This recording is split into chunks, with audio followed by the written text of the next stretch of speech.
In this video, we're going to talk about VSEPR theory. So, VSEPR is how it's written, but VSEPR theory is the valence shell electron pair repulsion. It is a way to apply an idea to Lewis structures to help us see the actual shape of a molecule. And the basic theory is that all of your electrons in your valence shell, well, the pairs of them are trying to push away. Any electron in a pair, lone pair or in a bond, are forced to stay together to take up that orbital. But they try to get as far away as they can from all the others. Negatives are repulsive to each other.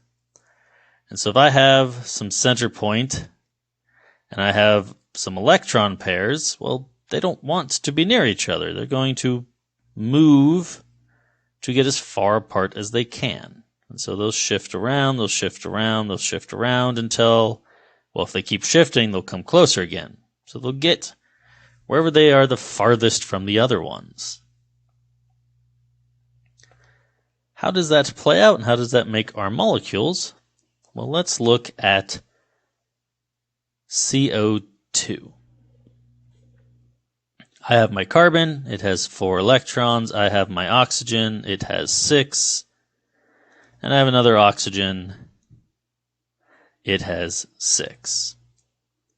We pair once from each, and then we pair a second time, and we end up with carbon with 2 oxygens around it. But why do we draw it like this? Why is it not carbon at a right angle?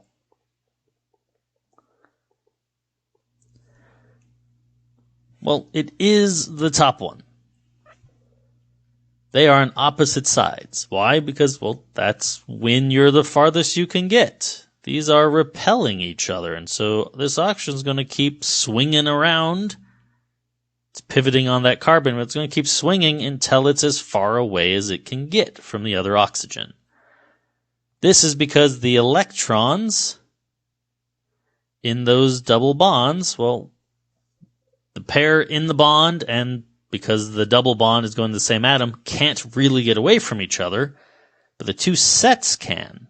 Those 4 electrons can push away from those 4, forcing that oxygen around. This is true for all times that you have 2 things around your center. So this is an example of 2 things around center.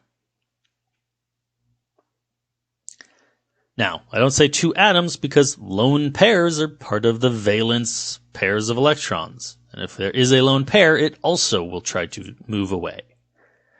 In our case, they're both atoms. And so when you have 2 things and there are 2 atoms around my center, that is called linear. They try to be 180 degrees apart. If we look at the bond angle here, it's 180 degrees, opposite sides.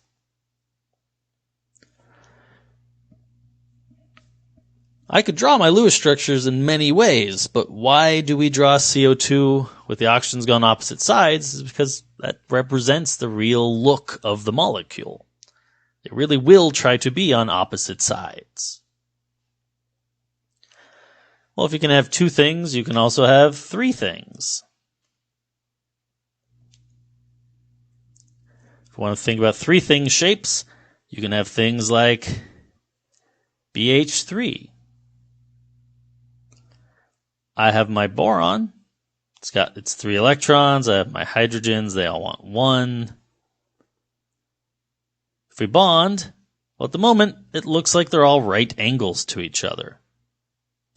That puts a 180 on the bottom part. So I can get these a little farther away from the top one by letting my bottom ones get a little bit closer. They don't want to go all the way, but the net effect is that I will spread them out until they're all equally distant. And that is 120 degrees. The furthest you can get 3 objects around a center is if they are 120 degrees apart on a flat plane. When those three things are three atoms, this is called trigonal planar. Basically, it looks like a triangle and it's flat in a plane. So it gets the name trigonal planar.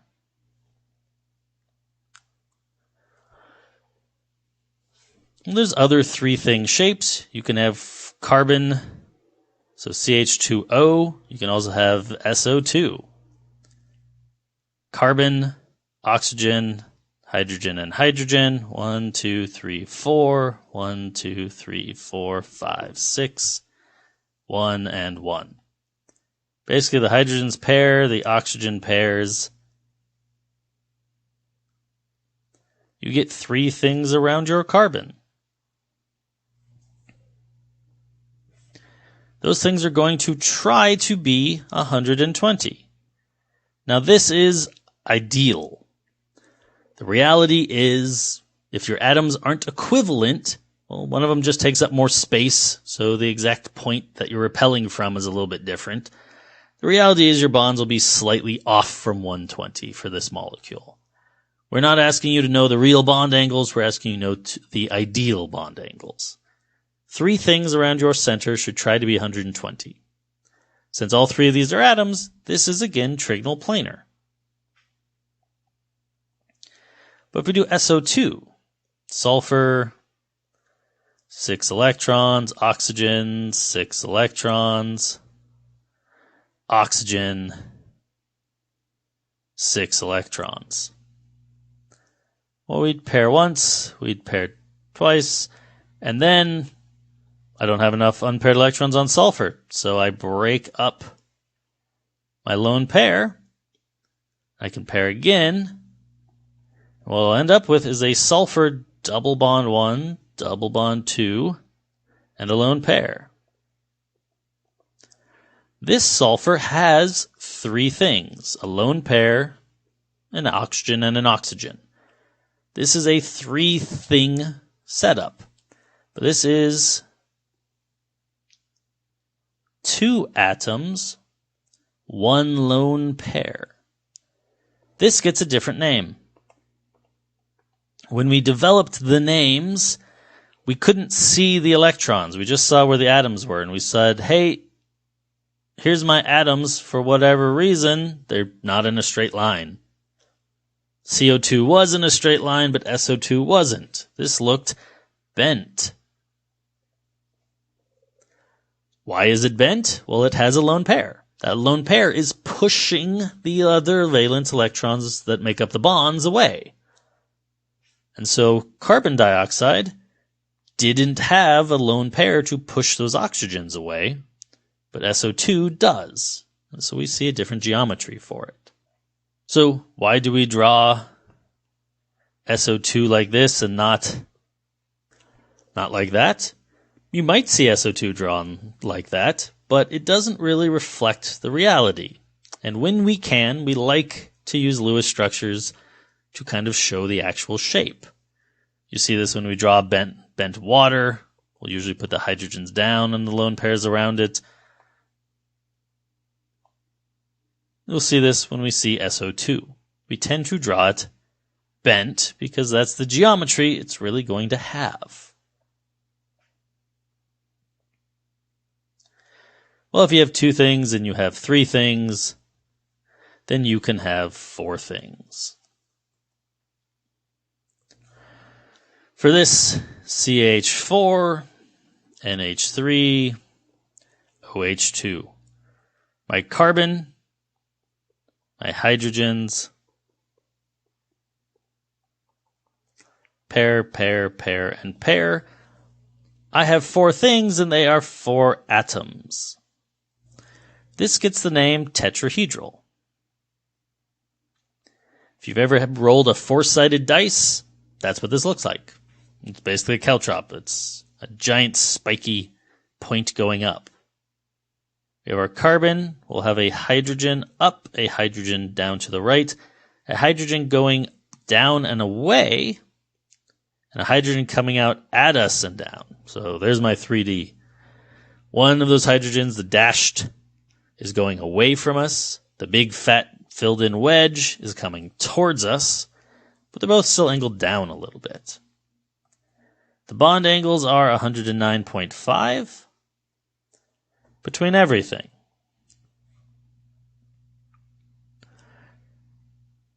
This is a tetrahedral shape.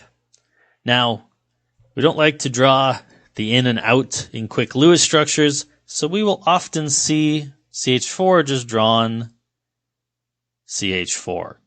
We'll draw it flat, but that looks like 90-degree bond angles, and the reality is they are not 90-degree bond angles. They are 109.5.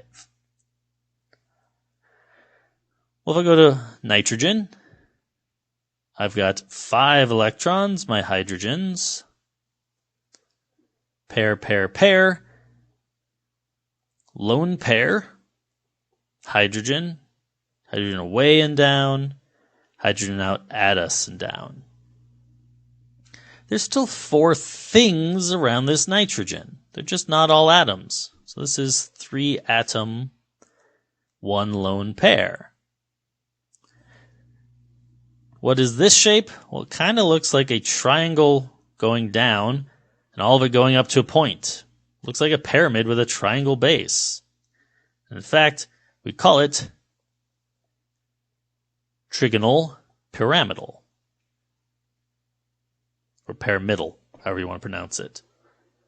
It's still 4 things, but because we only name based on where the atoms end up, it got a different name than the CH4. Same with our water. Oxygen with 6, hydrogen 1, pair and pair. Well, at first this looks like no right angles, but the reality is it's 4 things, 2 lone pairs and 2 atoms. And so oxygen's going to have a hydrogen, a lone pair going away, and a lone pair coming towards us. They're going to be about 109.5. Reality is they'll be a bit smaller because lone pairs are very different than hydrogen atoms. And so the center of repulsion is a little different. But ideally, they're still trying to be 109.5. Well, this, if we just look at the atoms, comes in and goes out at an angle, looks bent. Much like SO2, H2O is bent, but it's bent at 109.5, where our sulfur dioxide was bent at 120. Because the SO2 had only 3 things, well, the OH2 has 4 things. Often for water, well, we try to draw as many of the atoms in the plane of the paper as we can, so usually water will just look like 2 hydrogens with a slightly wide bottom angle. We might put the lone pairs on to show them on oxygen. And so it is not 90, it is 109.5.